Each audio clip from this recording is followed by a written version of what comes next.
welcome to a very special Palace Confidential interview today. Joining me is a royal writer and commentator who's worked with some of the world's biggest publications and broadcasters. And she's also the author of 5 books on the royal family. The latest is called The New Royals, Queen Elizabeth's Legacy and the Future of the Crown. Welcome, Katie Nicholl. Thank you, Jo. Thanks to be with you. Thank you for joining us. Now, your book, congratulations, arrives at an extraordinary time, just weeks after the passing of the Queen. Now, the royals have now been thrust into these new roles that they possibly thought they had a couple of years maybe to get their head around moving into. So it's really tumultuous at the moment, isn't it? It's been an enormous upheaval, of course, for the royal family, but also for the nation as well. I think for all of us, you know, there was this sort of belief, as ridiculous as it would be, that we would have the Queen forever. It's really true. It is, and I think when we think back, and obviously, you know, I've sort of covered the royals for the last 20 years, but even I feel like we've all taken her a bit for granted, and we just expected that she would be here forever. But of course, that was never going to be the case. And you know, I sort of set about writing this book very much with the intention of wanting to pay tribute to that remarkable reign, that incredible legacy. And it was a wonderful thing going back and spanning her reign, speaking to people who knew her, people who'd worked with her, people who sort of finally ready to talk, knowing that this was really the twilight years of her reign. And then, of course, I couldn't have just done that. It had to be about forward-looking, the next generation of royals, what the future of the royal family was going to look like, what Charles's reign is likely to look like, and, of course, the Cambridge dynasty, now the Waleses, after that. And how do you think the family, just as human beings, as family members, are coping at the moment? Do you have any sense of that? Well, I think, you know, the Prince and Princess of Wales just done a phenomenally successful trip in Wales, and they looked really happy to be out, back on duty. Of course, they had, you know, an extended period of mourning from the rest of us. They had an extra 7 days, so some time to just process what had happened, because when you look back at those remarkable 12 days after the Queen had died, you know, there was no time really for any of them to absorb or to think about anything at all. You know, King Charles was back at Buckingham Palace, you know, the morning after it had happened, and so I think that mourning period was important, but I think there is a sense for all of them of wanting to get back to work now. You know, I reveal in The New Royals that the King, as he is now, and it's always, I keep finding myself saying Prince Charles, the King had a sort of a 5-year master plan all laid out, you know, and I think we're going to see that executed almost immediately. You know, he's going to want to get to work very quickly. He spent decades waiting for this moment and waiting to become king, the role that he was born to do. And now we're going to see, you know, him lay down the markers of his reign. We'll come to that in a minute, but first I want to talk about this quote that you have from one of Charles's and Camilla's friends, as saying, right now they've got a nice rhythm and a lovely life. It's like, bang, that's done with. They must be feeling so strange right now. I think it's, you know, of course, only they know how they feel, but, you know, they were in a lovely rhythm. And, you know, Camilla is 75, Charles is 73, turned 74 this year. And, you know, they're at an age where most people are beginning to think about perhaps winding down, not necessarily retiring, but certainly slowing down. And, of course, for them, everything's now just going to step up several gears. And so it is going to be a huge change. It is going to be a big pace change. And I think, you know, we've seen in the King this remarkable work ethic. You know, I spoke to many aides, including someone who'd worked with him for 20 years, who said it was very common for him to be working well past midnight, burning the midnight oil. But, you know, the Duchess sort of didn't operate at that same pace, and I think, you know, that's going to be one of the challenges, is sort of keeping up with Charles's pace of life. And I think for the Duchess, well, now the Queen Consort, she's going to, you know, it is a big shifting gear. Now, I think we all know that King Charles will be wanting to put his stamp on his reign very quickly, but he's also got 1 or 2 family problems to sort out. Which do you think which should take his priority at the moment, and how will he handle that? Well, I mean, I think, you know, the Queen had a remarkable ability to compartmentalise. I think that was so key to the success of her reign. And I think, you know, Charles will probably have to do the same. I mean, as you say, there are many familial issues here. You know, the rift at the heart of the family of the House of Windsor is no secret. You know, we see no signs of a real sort of long-term meaningful reconciliation, although I'm told it's very much on the King's agenda. You know, really? He knows that a royal family has to be a united royal family. That's important for him on a personal level, and it's important for him as the King, and I think he's going to do everything he can. And I think we saw evidence of that with those olive branches that were extended to Harry and Meghan. Yes, but he's also has a solid reputation as being quite non-confrontational, which you touch on, and that's going to need to change, isn't it? Yeah, I mean, I say in the book that, you know, he hated falling out with his sons. He didn't like it. You know, would sort of would rather just retreat than have anything that was combative in any sense. But you're right. He's going to have to make some pretty difficult decisions, and you know, the titles. Have some difficult conversations. Difficult decisions. Probably starting with whether Archie and Lilibet are going to get those titles. And now, what do you think is going to happen there? That is the source of so much speculation and derision at the moment, isn't it? I mean, I'm told that we all know Charles has long wanted a streamlined monarchy, and it's very interesting that Queen Margherita has just stripped, you know, other than those in direct line of accession, of those HRH titles. And I point out through the constitutional experts who I spoke to for this book, the likes of Peter Hennessy, Dr. Ed Owens, they saw this pattern of the British monarchy moving more into a sort of European-style royalty. And if that is the case, then possibly they're not going to get these titles. I mean, the one thing we know is that titles matter to Charles. It was important to him that Queen Camilla Consort was Queen Consort Camilla, that she had that title. We don't know what's going to happen about the Duke of Edinburgh title, and we don't know whether he's going to give it to Archie and Lilibet. I mean, it would be the most extraordinary olive branch and act of reconciliation, I think, if he did.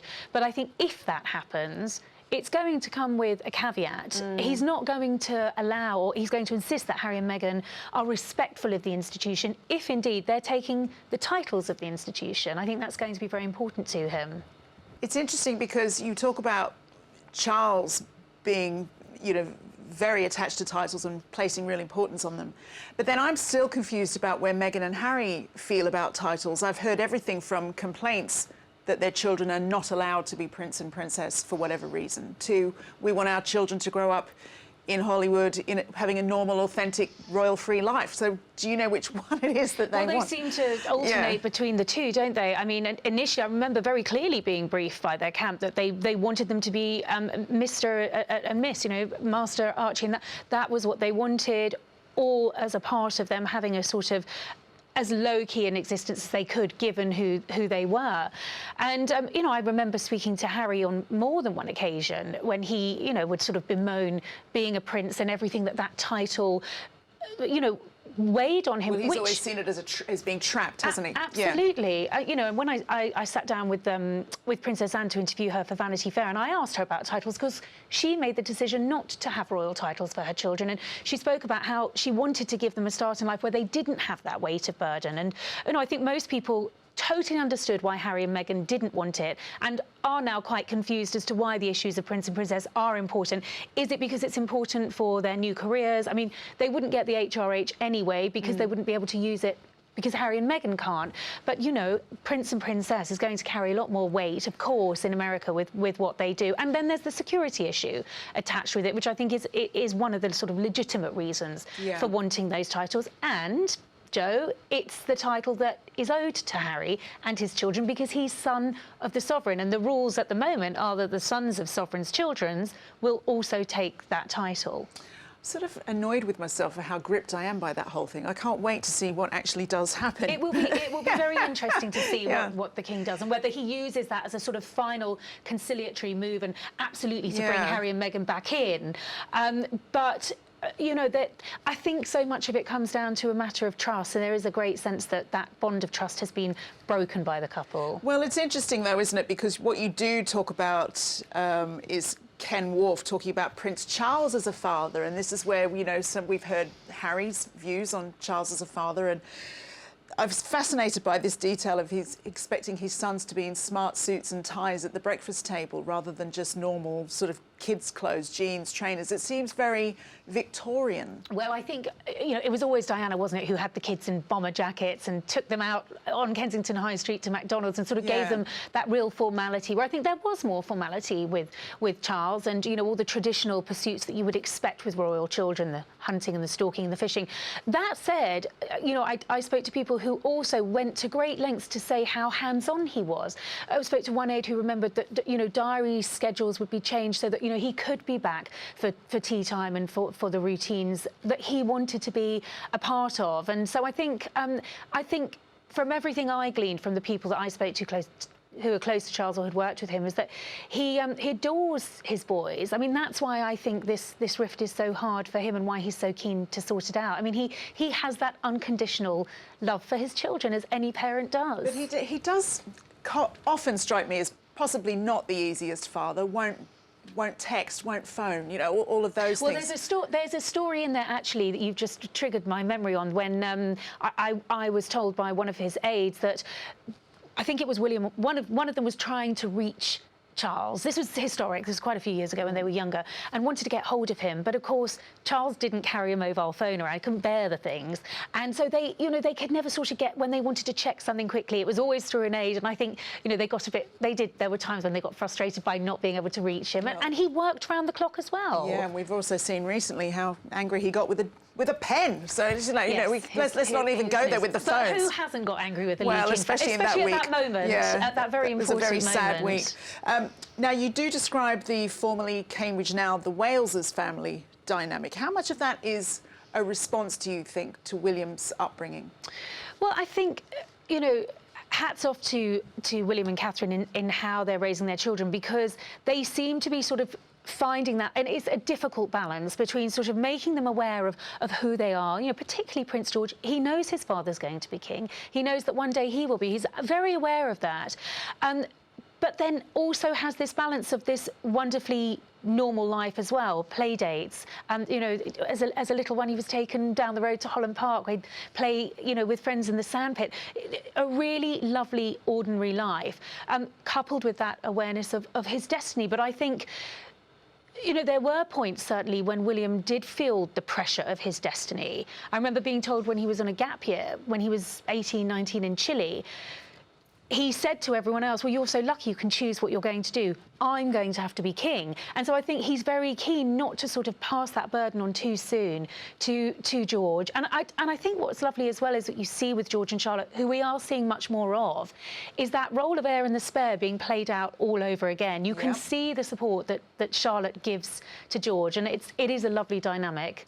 And do you think how much is affected, do you think, by the fact that we are possibly looking in the next few years at a different kind of monarchy? Are they very aware that they are possibly grooming children who might not have the same roles in the royal family? I'm thinking of Louis, for instance. Well, yes, and one of the things I was told was how they sort of look to the Wessexes, to Edward and Sophie, and have really admired the fact that, you know, Lady Louise got a job at the gardening centre and is going off, following William actually, to St Andrews University.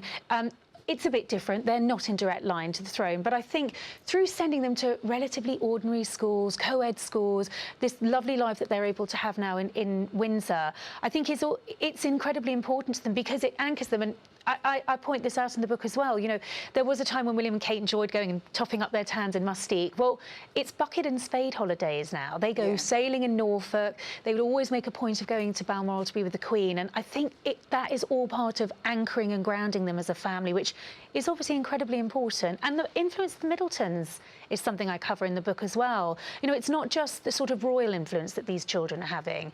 They're having the most wonderful experience with the Middletons too, whether that's baking or beach holidays or whatever it might be. Non-royal cousins. Yes, and that's really important for them. Now, we did touch on it earlier, but do you think that they might be preparing their children for King Charles to do a bit of a Queen of Denmark and just suddenly, just completely slim down? the amount of members of the royal family. You know, Charles's plans for a slimmed-down monarchy are, have been long known, and he's determined that the monarchy shouldn't be a drain on the taxpayer's purse. I mean, I don't think Charles is going to start kicking his relatives out of grace and favour apartments, especially the elderly cousins of the Queen who have worked tirelessly. I mean, you look at Princess Alexandra and the many engagements she continues to carry out. But I think there's going to be a change of guard, and I think it is going to be narrowed, and that, that projection, that cover of the book is all about what the top tier of monarchy looks like. That's what it looks like for Charles. But he's also got who the Queen referred to as her substitutes, the Wessexes, the Princess Royal, and I think, they have proved themselves as really important and valuable assets. There's one name you're definitely missing out there. Prince Andrew. What are we going to do about him? Yes, well, I think a very clear decision has been made on that. And, there's no coming back into public life for Prince Andrew. There just can't be. And this is something quite historic. I mean, I explore the relationship in the book between Charles and Andrew, and there has been a fair amount of friction, I think it's fair to say, between the two of them over many years. And it's always been Charles's intention, as we saw with Beatrice and Eugenie losing their protection, being told that they really needed to forge their own lives and their own careers, which they have done.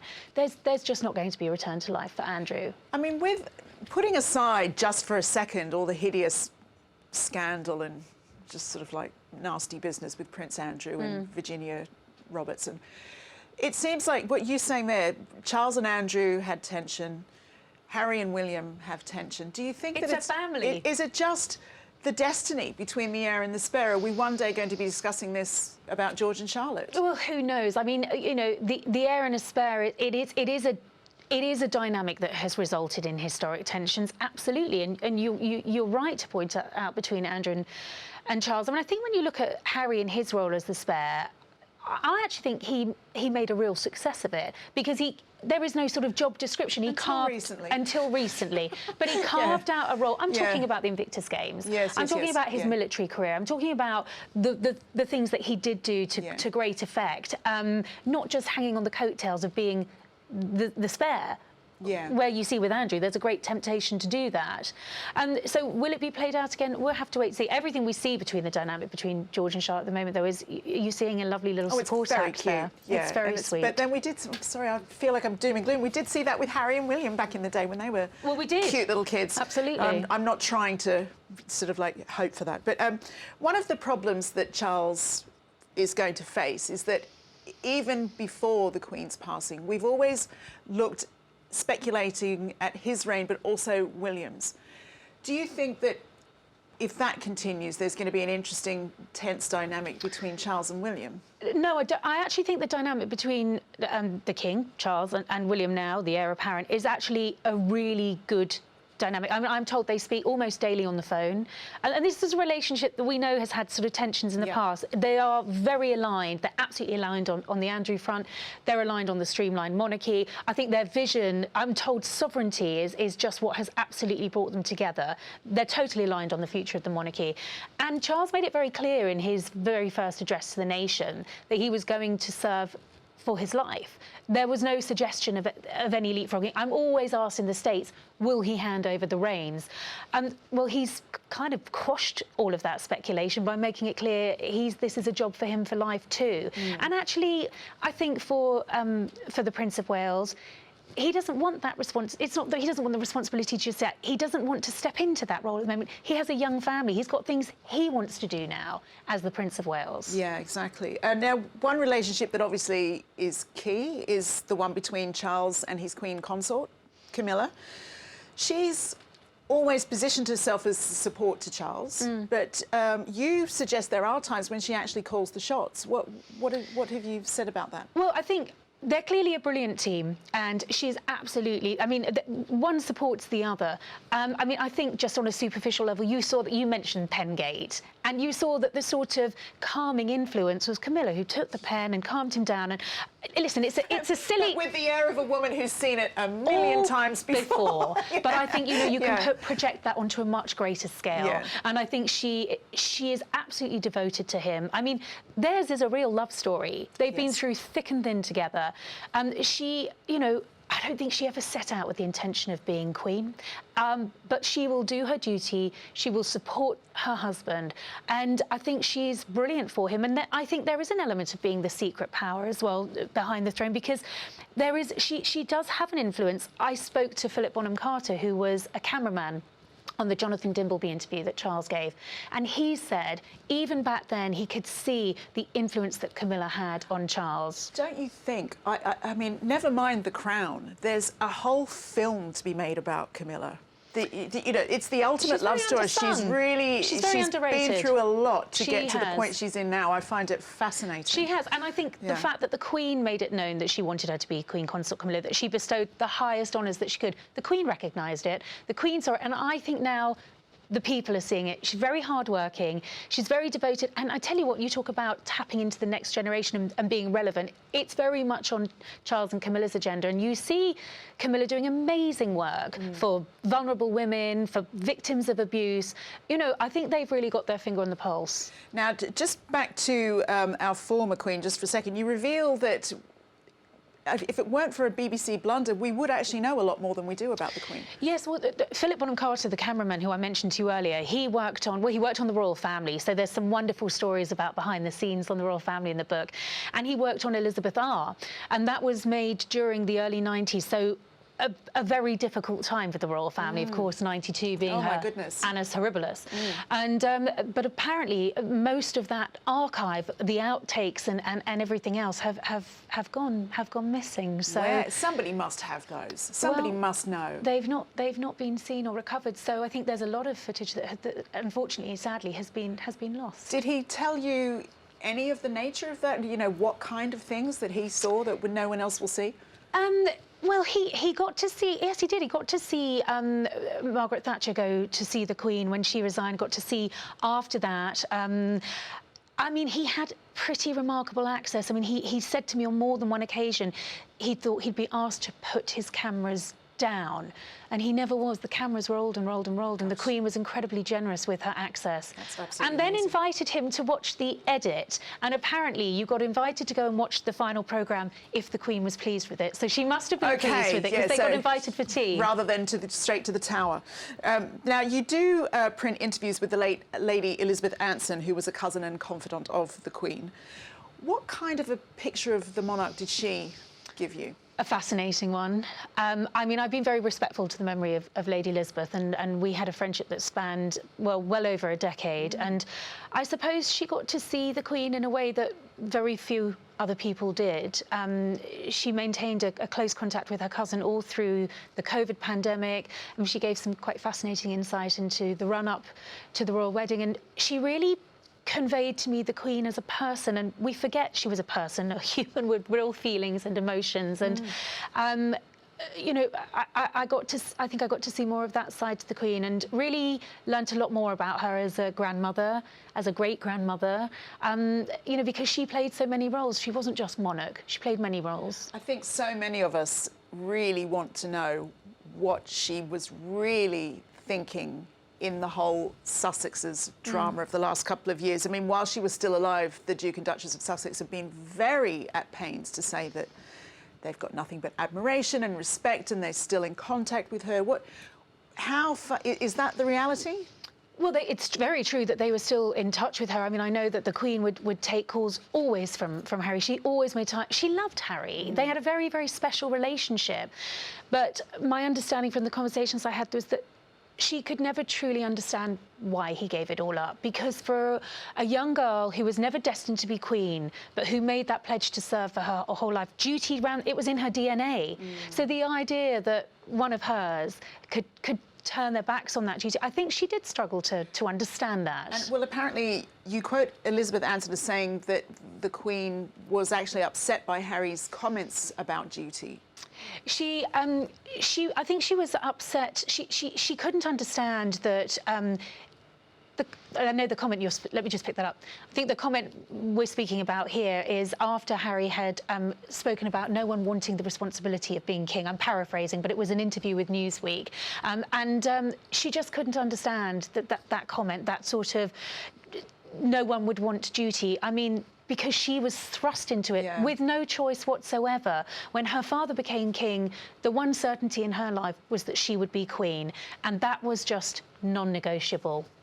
It's interesting, isn't it? I want to talk just briefly about this thing you wrote about, that she was astonished by William and Kate's decision to not hire a nanny. How do you think she viewed the way the Cambridges did things? One of the stories I was told was that the Queen went to visit Prince George when he was just born and they were still living at Kensington Palace. They hadn't moved to Anmar at that point. They were in a little cottage. It wasn't the big apartment.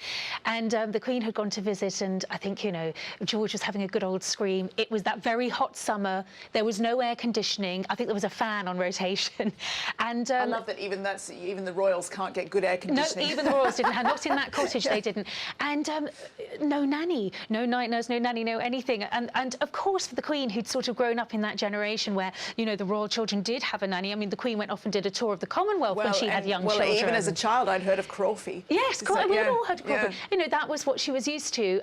Yes, she was very surprised that there wasn't a nanny. And of course, eventually they did hire a nanny. But again, it was them wanting to be hands-on from the start. And how do you think the Queen would view this idea that William, when he is king, definitely sees Queen Catherine as more of an equal than a consort?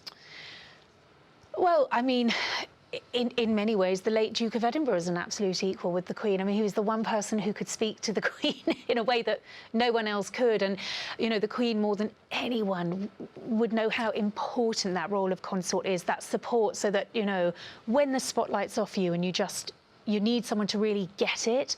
Philip always got it. That's why he was so important to her. She wouldn't have been, I don't think, probably the Queen she was without him. And she would, you know, she adored Catherine.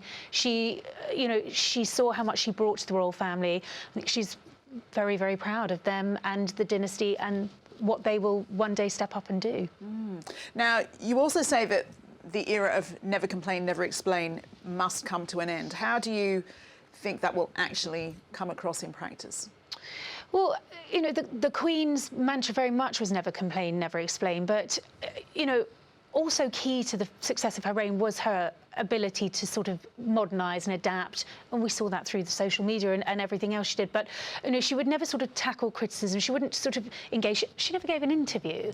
And so we see, you know, we do see the new generation of royalty doing things differently, sitting down, giving interviews, you know, and answering back when they need to. I mean, I think we saw the Prince of Wales do that, particularly after that quite difficult tour to the Caribbean, where, you know, he addressed those issues. He wasn't just going to stay quiet about it. And so I think we will see more of that. I think we'll see more of that with the King's reign and more of that with the Prince of Wales too. With your book, is there any particular thing that you uncovered, that you wrote about, that surprised you with all of your years of royal experience in reporting?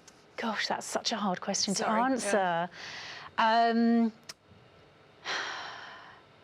suppose it was the insight into the Queen that, for me, was most fascinating and eye-opening. And as you say, it's what we always wanted to know. How did she really feel about Megxit? How did she really feel about the family rift? And I got to learn about that, not just as how she felt about it as monarch, because we know the moves she did were to protect the institution of the monarchy, to protect the crown, but how she felt as a grandmother.